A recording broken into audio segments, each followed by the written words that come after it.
Welcome to Creating Yourself podcast. I'm your host, Paige. This is an inspirational podcast where guests come on and share their real life stories. They discuss their struggles, hardships, and traumas. They also discuss how those encounters have helped them change, grow, and the healing process they've experienced. They share where they are today in hopes of helping someone else who could be going through the same or similar situations. So join me as we inspire others weekly to become the best versions of themselves.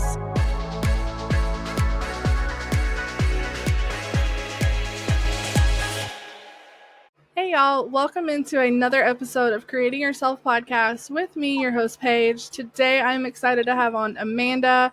She's going to be sharing with us a couple of different types of traumas that she's been through. She's lost a child, she's been through domestic abuse, so she's going to talk to us about a bunch of different stuff that she has struggled with and how she has come out of all of these things on the other side and is doing well today. Hey Amanda, how are you? I'm wonderful. How are you? I'm great. I'm super excited to hear your story today and have you talk to us about everything that you've been through. We were kind of chatting before, and I was just kind of explaining to you all the things that I've talked about on my podcast, and you were like, yep, been through that, yep, been through that, yep, been through that. So I'm excited to hear your story today and what you've been through and just kind of have you talk to my audience. And, we were talking about how our struggles and talking to other people help them through their struggles, and I think it's a great thing that you said it's a great thing you're doing, and I'm like, I think it's a great thing that you're doing, coming on and sharing your story with my audience. So I think it's going to be a cool story today. Thanks. You're welcome. So I'll just let you get started, and you can kind of talk about whatever you want to talk about when you're ready. Sure. So, grief, trauma. Wow. I feel like my whole life has been kind of trauma. Started out as an 80s kid who just, did all those Gen X things, stayed outside on their own, didn't really have much guidance, kind of figured out life on my own for the most part. And probably struggled a lot through life because of that with no guidance. But I think the biggest trauma that I've ever went through was the loss of my daughter. To give a little backstory on her, she was my second child. So I did have a daughter that was 5 when she passed away, but the daughter that passed away was born with heart defects. So at 1 week old, we found out that there was something wrong. We kept taking her to the doctor. Finally, they found out that she had a murmur in her heart. So she had to be airlifted we lived in North Carolina at the time, and Asheville, North Carolina, and she had to be airlifted to Duke University. And there, on her 1-month birthday, she had open heart surgery. She was in the hospital for a couple weeks, recovering. We thought things were going to go well. Well, ended up 6 weeks later, they had to go back in and do another surgery. So these were very trying times as a young mom. I mean, it was very difficult for me to deal with those things. And then you have aftercare in life of that. But she was 18 months old when she passed, and it was not from the heart defect.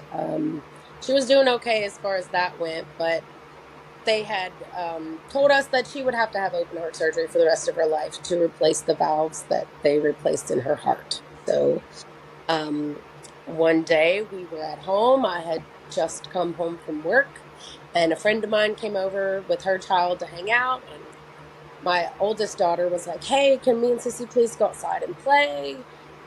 And I said, yeah, sure. It's a beautiful sunny day. There's a big yard for them to play in. Like, why not? They go outside to play. Her father told me he was leaving and he was going to move the car. I remember I went to the bathroom and I looked out the bathroom window and I saw that his car door was still open. He was changing the car seats from one car to the other car. And I just remember thinking in that moment, okay, he's not ready to move the car yet because the doors were still open. Well, he did. And apparently she had run in front of the car. And all I can remember hearing was my oldest daughter And it was a scream that I'll never forget. It was like one of those blood curdling screams. Mhm. You really never forget it. Yeah. Looked out the window again, and I saw my youngest daughter laying in the middle of the road. I frantically tried to get out of the house. For some reason, I couldn't open the back door. It just like it wouldn't open, and I ran to the front door to get out. And her father was standing there, and he was like, "I don't know what to do. I don't know what to do." And we ran and we jumped in the car. We went to the fire station. The fire station drove us to the hospital in their car. And weirdly enough, I remember something was like, we need to look at her eyes. And they're holding her in the back of the car. And I remember opening her eyes like with my hands, like, I don't know, Mhm. trying to look into her eyes. And it was like something inside of me just knew at that moment that she was already gone, even though you can't, you don't ever want to think that. Yeah. We make it to the hospital. The ambulance just sat there. There's just got to be a reason why they're sitting there. We go into the little room, and then, and it was an hour later, and they came in and they were like, "We're really sorry." Mhm. Um, so I went and, held her, said goodbye. Um, and I still can't get those images out of my brain. Yeah. Ever. But um, this happened April 10th of 2008, and it has been a journey since. Um, I still get a little emotional sometimes just because it's one of those things that, well, you don't get over. Um, Yeah. but you learn to deal with it. It's been a long time, we're in 2025 now, so it's been a long time of dealing with it. In the beginning, I went to the doctor and I was like, "What do I do? How do I get better? How do I, whatever?" And they were like, "Here, you have to take these pills. You got to Yeah. take these pills." And so I did, and I took them for about a year. For me, I realized I wasn't grieving. I was just numb in a way. I didn't really feel anything other than anger. That's all I ever felt. I questioned God. I questioned life. Why am I still here? Didn't want to be here. Um, but then I realized, I have another child that she needs me. Mhm. She needs my guidance. Um, and there's other people in my life that were suffering because I was angry. And so it took me a long time to kind of heal my heart, I guess. Um, I will say that I don't think it really kind of started to heal for me, or I even started to grieve until it had been at least a year. I didn't even Yeah. recognize that I was still living in the denial phase. Um, and I think I went in and out of all the different phases many times before finally coming to acceptance, and learning to move forward, I guess. And I had another son in '08, and that was, or I'm sorry, 2018, 10 years later. And that was when I really, really started to realize that my heart was still cold. I still wasn't the person that I needed to be. Mhm. But because I guess, having him, it gave me a little bit of love back in my life, that I was missing. And I don't know, I guess it made me realize that still wasn't really fully healed, and I Yeah. don't know that you ever really heal, but, Yeah. um, yeah, it's been a, it's been a long, long process and journey, but I encounter people all the time. Um, Yesterday, I went to visit a friend who She lost both of her children in a drunk driver, hit them head on and killed both of them. Gosh. They would be 21 and, well, the son just turned 23 this month, or would have, and then the daughter would Mhm. have been 21 this month as well.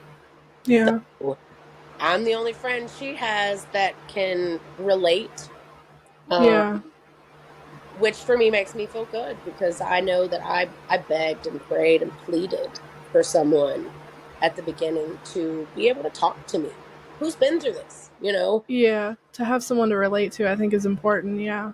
Yeah, As and sad as it is, it's you have to find somebody to relate to. yes, I never found anyone.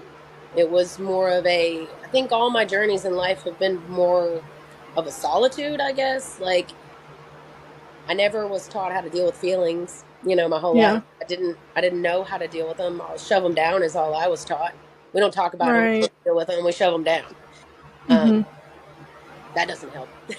So, No, it definitely at doesn't. all. So, I think that being able to relate to people now has helped me in a way that they probably don't even know. Hmm. Yeah. I know when I was going through my domestic abuse situation, like I didn't have anybody to relate to. It wasn't like, and it wasn't until I was out of it and that I really started talking about it, even that, I didn't know anybody that had been through it that was close to me. It was finding people on, I started sharing my story on like TikTok, and it was finding people on there that had been through it that I could relate to. It wasn't even close family or friends or anybody that was in my circle that had been through it that could relate to it. It was people on the internet that had been through it and was finding people that way that I had someone to talk to about it. So I know finding someone to relate to is very important in sharing those experiences with, because until you find someone who's been through the same situation, it's like you feel very isolated and very alone, and like, why is it just me? When you know deep down it's not just you. You're not the only one, but you don't have anybody to talk to, because you can talk to your friends about it and, oh, I've been through this, and oh, this happened, but until they've experienced it, they're never going to be able to console you or talk to you the way that you need to be talked to. Yeah, I did try therapy when it began. We Mhm. were living in North Carolina, and I moved actually to Kentucky because I wanted to be close to family to try and Mhm. help heal. But I went to therapy, and I just remember the lady looked at me, and it was, Right. and she just sat there like that, Yeah. and she just kept saying, "I'm so sorry, I'm so sorry." And it just enraged me even more because Yeah. I don't want you to feel pity for me. I didn't want anybody to feel pity for me. I don't like that Mhm. feeling. So I didn't want Yeah. someone to feel that for me. Um, but they just had nothing to say. They Mhm. just, there was no relate to it. There was no advice I could Yeah. get. There was nothing. And so it just made me isolate even more and, and turn to alcohol, which I didn't drink before that, at all. Yeah. Then I began to drink heavily. We went to the beach that summer, and family had a bottle, and it began, and then it never stopped. I drank probably a fifth of Wild Turkey 101 every day, and that Oh was my horrible. goodness. It was Yeah. horrible. It's not gonna get you through it. You just stay numb a little bit longer, and that Yeah. it doesn't help you or anybody around you because it's just not good. I mean, it Yeah. just isn't. Yeah, that's and my when I went through my domestic abuse, he was an addict and I didn't know it for the longest time. So I didn't even see those signs of being an addict either. I had to learn those signs later on. I think even after we separated, it was like, wait, those are the signs of someone being an addict? Like I didn't even learn those things while I was in it. I was learning those things after I had already gotten out of it. And people being like, "Yes, Paige, those are signs of being an addict," and like these are things that he was doing that, like, he would tell me he was going here and he'd be gone for hours and I'd be like, what? whatever, and come to find out later on, like he was gone on a bender somewhere and doing God knows what. Like I probably still don't even know what he was doing. You don't probably don't want to know. Probably not. Probably not. I will probably never know, and I'm probably okay with that. Yeah, that's okay. It's not for you to Yeah. know. Yeah, I know. I'm like, Yeah. I mean, man, I really started drinking. I was going out, every night. Plus, had never been single before that and of age to drink. So I kind of went extra wild with being, single and free and whatever. And I remember I came home from the bar one night and it was summertime and me and my brothers were outside and we decided to play basketball in front of, in our road at 2 o'clock in the morning. Well, I went chasing the ball, and guess what? Tripped over my flip flop, and I ended up fracturing my wrist. And it was at that point that I remember, no one would drive me to the emergency room because everybody was drunk. I had to sleep and wait till the next morning. I drove myself to the emergency room. They had Oh to put my a cast on gosh. me. It was probably a few days after that. My mom and my aunt, they sat me down and they were like, tried to have an intervention. And I was like, you guys are ridiculous. Okay. Like, clearly I've got stuff going on and like, this is how I'm dealing with it. But like, I'm not an alcoholic. Like, you're wrong, and just defensive. Yeah. And come to think about it, I probably was an alcoholic. I probably still am, I guess, if the technical term of someone that, has that urge is an alcoholic, then I would say so, even though I don't drink anymore. I Yeah. quit drinking July 2nd of 23. So it's been almost 2 years and I haven't had a single drink, but it took a lot more than that for me to quit. We'll just say Yeah. that. But Yeah. um yeah, it was very easy to turn to substances to try and quiet all the noise Mhm. that goes on, I guess, in your brain from it. Yeah. Yeah, one thing you mentioned too, that I can relate to is your daughter had a heart murmur. I actually have one. Mine is so very small though, and so tiny that I've never really had a lot of issues out of it. So I did get lucky in that aspect. But I was born with mine. But my uncle actually had one as well, and they didn't find his until he was, I think, 18 or 19, going into the military. So he lived a long time without even finding his. Yeah, I will say that your motherly instincts kick in. I know that heart disease runs in my family because my dad had open heart surgery. He was Hmm. one of the very first people to ever be put on the heart lung machine. At 1 years old, he had open heart surgery.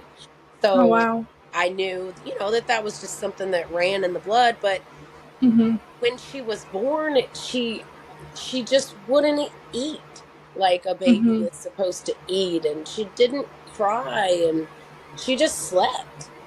And I was like, there's just something wrong. And they hospitalized her at like a week or so old because they were like, well, she's dehydrated, and that was a whole thing. And then Yeah. it was because of that episode that her actual doctor came in and was like, kind of hear something. Like, I think maybe we need to send her to the cardiologist. And Yep. he's like, here, it's a fine, in next week, we'll send her next week. Like, it's nothing to really worry about, but we need to get it checked. Well, I went for the checkup the next day to bring her back to the doctor, after they released her from the hospital. And her doctor came in and he said, no, I think you need to go now. And we went straight to the cardiologist and they airlifted her from there. And so that was a whole experience in itself because while me Hmm. and her dad was together, he didn't really want to be a part of it. I don't know if it was just his own, I don't know what it was. He was like, I can't come down there. We have another child. I've got to take care of her and I've got to go to work and everything Yeah. to Probably avoid. his own fear. Yeah, like he just tried to do everything to not be a part of, well, I'm stuck in the hospital with our child. I can't go anywhere. Like, I need Yeah. support, and I just didn't have support. No. So dealing with that alone was rough. But that the first surgery they found the murmur, which was a growth. They found the murmur, um, and then she also had a growth on her aorta. So the first surgery they went in and tried to take the growth off and sew up the murmur. They thought it worked, but then it didn't. So they had to go back in 6 weeks later and they put in a cadaver valve. And so she would have had to go back every 5 years or so for the rest of her life to have open heart surgery to repair the cadaver valve. So, in my eyes, I just don't think that that's the way that anybody's really supposed to have to live. She had to take medicine her whole life, that she was here. And she was only 18 months old, but she had a struggle of a life, for the time Yeah. that she was here. I guess after all the time has passed, I've come to the realization that she was meant to be my angel, and angels aren't really supposed to be on earth, not in the physical form. For me, at least, that's what I believe. And now I am guided to be able to help others because I guess they say I'm strong, maybe they don't see the times I cry or break down or whatever, but I can not tell you how many people have come to me and been like, Amanda, you give me strength just watching your journey, watching all Yeah. the things that you've been through, and the way that you respond and I handle it. And they just, they tell me all the time. And Yeah. yeah. So Yep. it does make me feel good, to know that pain can be turned into, I don't know, not pleasure, but a help. I can help someone Mhm. by what I've went through. Yeah. I mean, people tell me that all the time too. They're like, "You're so strong and independent in the way that you've just handled life," and I'm like, if you only knew, like, the times that I sit at home and I just, like, cry myself to sleep, or the days where it's just, like, there's curtains closed, TV is off, dark room, and, but, the struggles behind that strength is, like, I don't always want to be so strong, it's hard. I say that all the time. Like, Yeah. I know that they mean it as a compliment. And Right. sometimes it makes me angry and I'm like, don't you understand? I want to be soft. I want Right. to be able to not be this strong person. I'm tired Hmm. of being the strong one. I am tired. Like, Yeah, I'm why exhausted. me? See? Yeah, I'm exhausted. I'm tired. I don't want to be this strong anymore. Like, I want to be the weak one for once. Like, can I be the weak one? Please. Yeah, Because it sure yeah, would be nice to have another rock, to yeah. rely on and not just yourself. Hmm. Not to say that I don't have amazing people in my life because I have Right. built Agree. a village. I'll say that. I have built the village. I have more people in my life that are chosen family than blood family because it just seems that the ones that I've chosen, the effort's there. Yeah, They go above and beyond to make sure that I do know that they are there, whether I choose to reach out or not. yeah. Agreed. Yeah, totally. I 100% agree with that. I mean, I've built a really strong foundation around me, but sometimes I just want someone else to be on top and maybe a little bit underneath. Yes, I want to be the little spoon. Okay, I'm tired of the Yeah. big spoon. I want to be the little spoon. Right. Yeah. Agreed. For It's only sure. to make me feel better. Yep. Yep. 100%. Sometimes I just need that hug more than I need to give the hug. Hugs. Yes, yes. It's Yeah. funny because, man, won't a hug make you feel better? Mhm. Won't it? And Yep. luckily, my dad is probably the best hugger that I know in the world. So he has given me the best hugs, and I choose to just try to give the same type of hugs to everyone. I'm a hugger, so when Yeah. strangers even, I want to hug them, and I'm like, it's hard to not invade Yeah. space because the instinct was just like, I just want to hug you, you know. Yeah. Yeah. Yeah. So you also talked about before we started recording that you had been through domestic abuse and some other situations like that. If you're comfortable, talk to us about that as well. Yeah, I wouldn't say that I've been beaten up to the point of like, bloody pulps or nothing in that capacity of domestic Yeah. violence.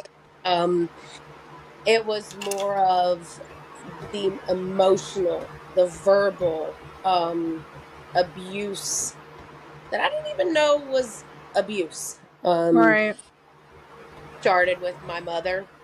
She is a narcissist. Um, I'm learning more now through her grieving, through other losses, that, wow, my poor behavior stems from that. The way that I react to people, or used to react to people, because I'm working on it, um, stems from that. I, of course, have always dated men who were not the best, made the bad choices in them. My daughter's father, who he's a good guy. He didn't know how to talk to you, and I was every name under the sun, even though I didn't do anything wrong. I could never Yeah. do anything right. Um, it um I don't know, it was very much more of the mental abuse Yeah. that came from that relationship that really, I don't know, it affected me in a way that I just thought that that was how you're supposed to be treated, even Mhm. though I knew I didn't like being treated that way. I don't think that anyone deserves to be called out of their name on a daily basis, or made to be feel like they're not good enough, simply because the person that they're around isn't healed, or is hurting, Yeah. or any of those things. And so I, because of that relationship, continued to pick men like that. We definitely got into multiple physical altercations. The final straw with him was, honestly, we were driving down the road one day, and I just remember we had went to Burger King. He got some food, and I don't remember what the argument was about, but I remember Mhm. driving, and I said something to him because my mouth is slick and I don't have a filter, and I don't know how to not say the things that come to my head. And the next thing I knew, there was a hamburger upside of my face. He took his hamburger and literally smacked me upside my head with it.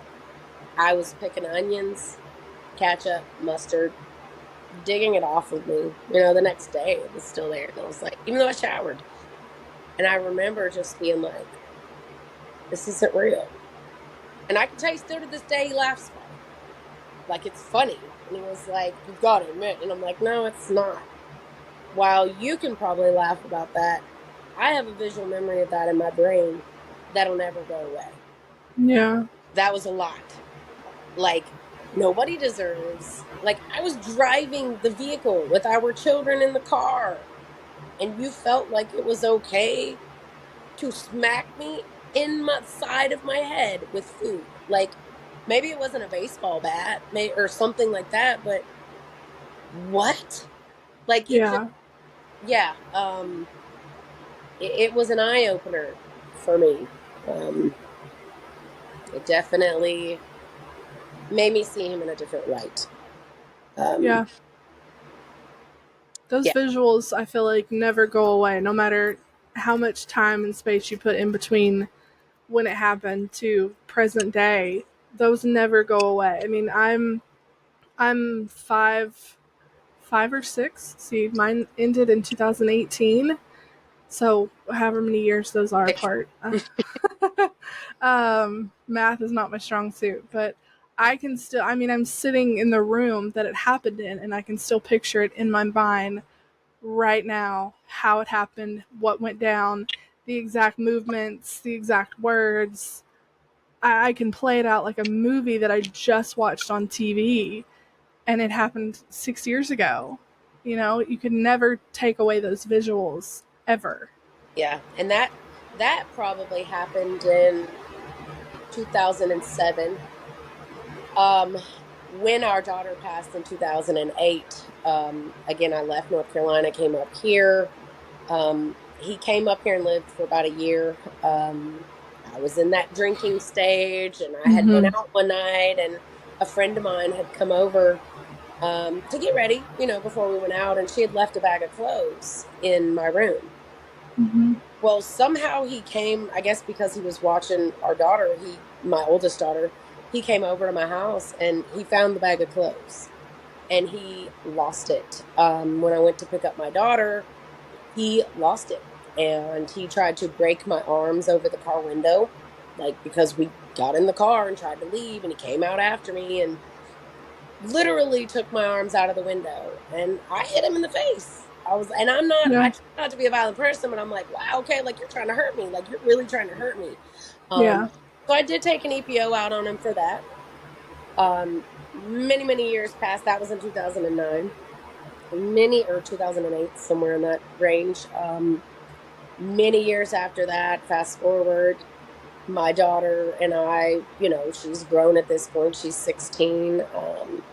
He's filling her head still full of whatever people do, you know. He's always been the kind of let me buy your love kind of person, and I've always Mm-hmm. been the tough mom. And so it got to a point where he was like, you know what? She's just going to come live with me. Okay, you know what? Fine. You want her to come live with you? Okay, that's fine. So they came to get her things, and it was him, his mother, and my daughter. They were collecting her belongings out of the house, and she got loud with me in a way that she had never in her life disrespected me. And I said, you know what? You all can leave now.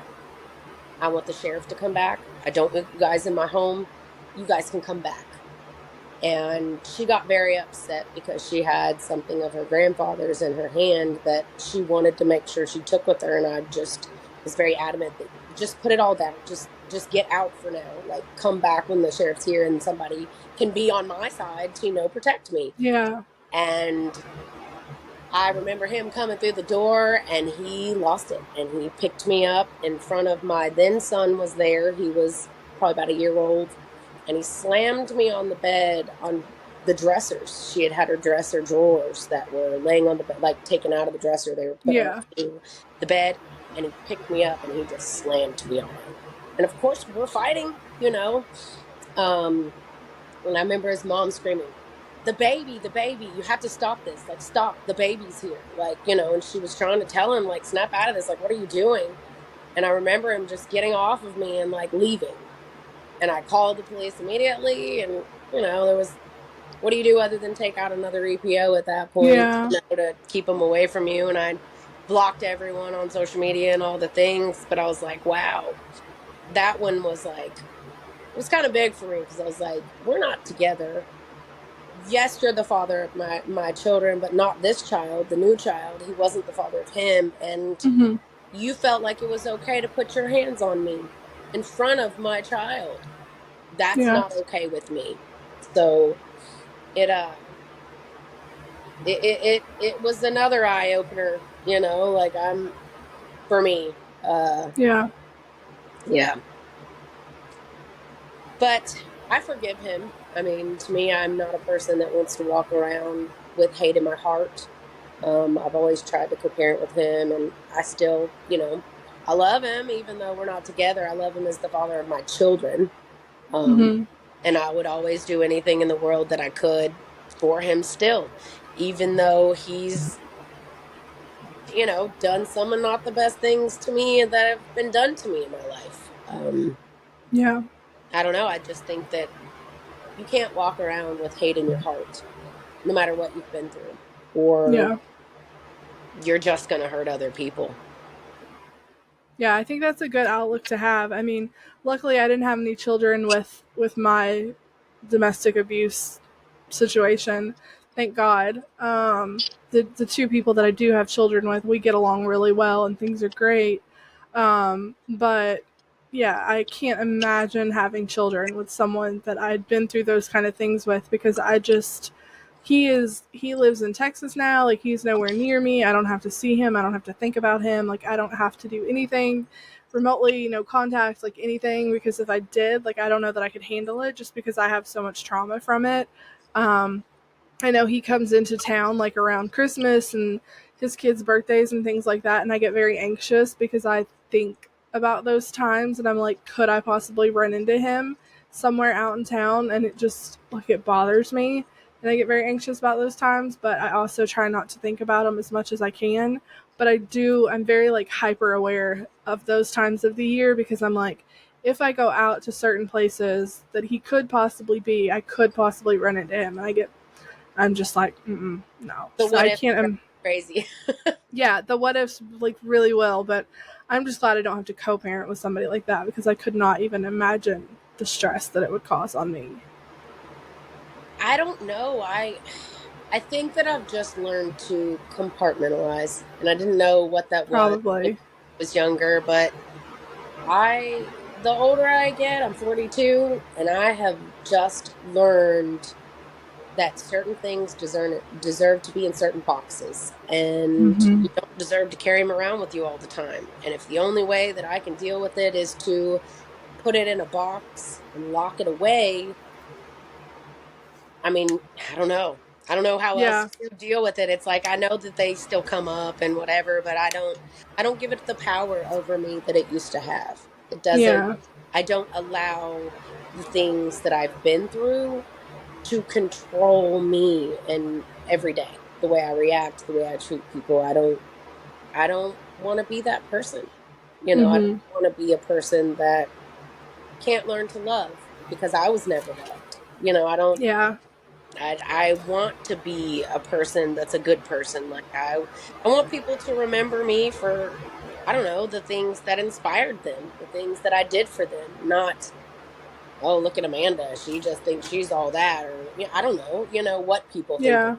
Um I know that who I am. But uh, Right. yeah, I just don't want to be that hurt person walking around. When I lost my daughter, I lived in a dark hole. Mm-hmm. That once I climbed out of myself, I promised myself I would never, ever go back to. Yeah. I- Ever. I don't care what life throws at me anymore. I won't go back. And then 2002, sadly enough, so my daughter passed away April 8th, or I'm sorry, April 10th of 2008. My niece just passed away April 13th of 22. Oh my So goodness. 3 days apart in the same month, I have my daughter's anniversary day and now my niece's anniversary day. So I call it Hell Week, um, or did, Yeah. because it's a lot of grief for to handle in a short span of time. Mm-hmm. Um, it has caused my mother to lose her mind. Um, the 1 year anniversary of my niece's passing, the day before it, my mom had this whole mental breakdown, lose it thing. She told us we have disgraced her, we've done all these things, and we were like, what happened? What's going on? Like, what is she talking about? Mm-hmm. Well, come to find out, when I started my Facebook page in like 2009, you can list family members on there. And my dad's wife, who's my stepmom, my mother, was listed on there as my mom. I have multiple other people that are listed on there as family members, friends that are sisters, whatever. My mother never had social media. She began her social media in, I think it was January of 23, or 22, I'm sorry. I started her social media, or 23, I'm sorry.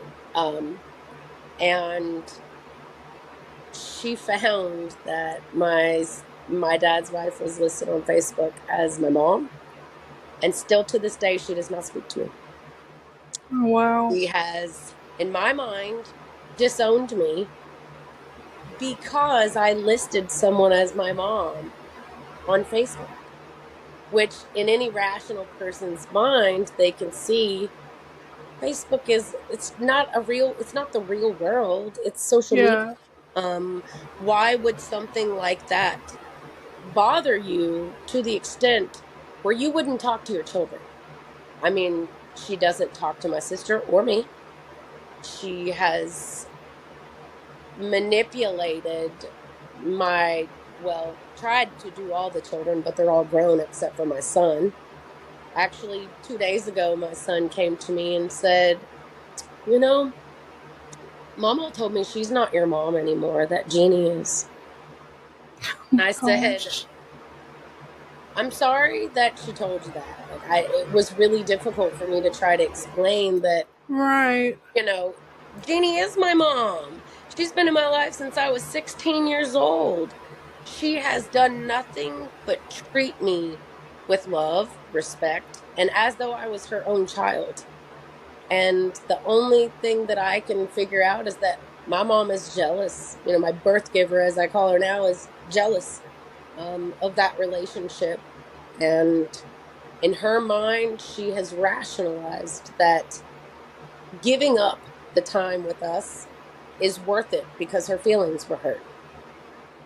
Yeah. I don't, what else would you disown your children? You don't speak to us.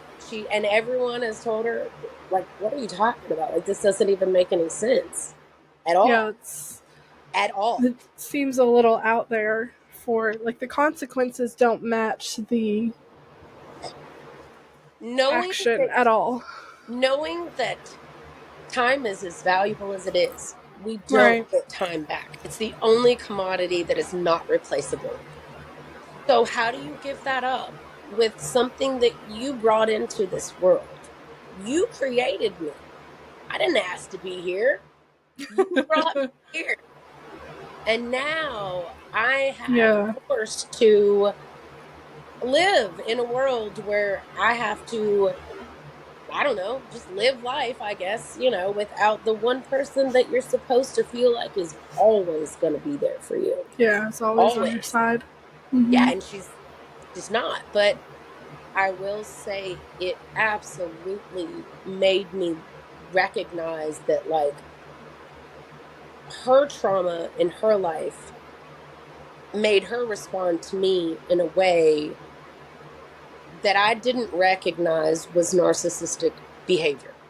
Mm-hmm. My sister, being the oldest, apparently has always gotten the brunt of her actions, I guess, and she just Mm-hmm. was aware, whereas I was the baby and I just didn't see it.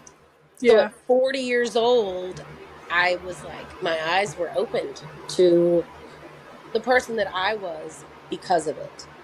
And so I started to self reflect and try to grow and fix my own behaviors, because why is it that my sense of, rejection, the way that I feel when I feel as though I'm rejected, why do I have to be mean to people? Why did Mm-hmm. I have to respond in a way that wasn't okay? You Yeah. don't get to be mean to people because your feelings were hurt in essence by something that was in your own head. You did that. You don't, just because someone doesn't respond to a text message doesn't mean that they're being mean to you. That's the way I looked at it. Yeah. Just because someone, chooses to live their own life in the way that they want to, and they don't want you around every second of the day or whatever, they don't love you the way you love them, Mm-hmm. doesn't mean you have to be mean to them. Just means you just need to learn to accept what's in front of you for Yeah. exactly what it is. But it's made me grow. It really has made me, I think, try to be a better person, and Mm-hmm. try not to react the way that I used to react. Um, because I now understand that it really is not, it's not a healthy way to treat people. People don't Yeah. really want to be around you when you're angry at them all the time, Yeah. whether it's justified in anyone's mind or not. That's just, nobody wants that. Yeah. I agree. I totally agree. Yeah. So, well, listen, I really appreciate you coming on and sharing your story. I think, it's very interesting. I think you've been through a lot, and I think you've grown, a lot from it, just from hearing what you've talked about today. I think it's amazing that you've, you've been through what you've been through, you've seen what you've seen, and you've grown from it, and you are who you are today. So, Well, thanks. At this point in my life, my only goal is to be happy and spread love through my yeah, actions. yeah. Well, I think so far from what I've seen, you're doing that, and I think I think it's a great thing that you're doing. So, I appreciate you coming on, sharing your story, and talking with us today. Thank you for having me. I really appreciate it. Yeah, of course.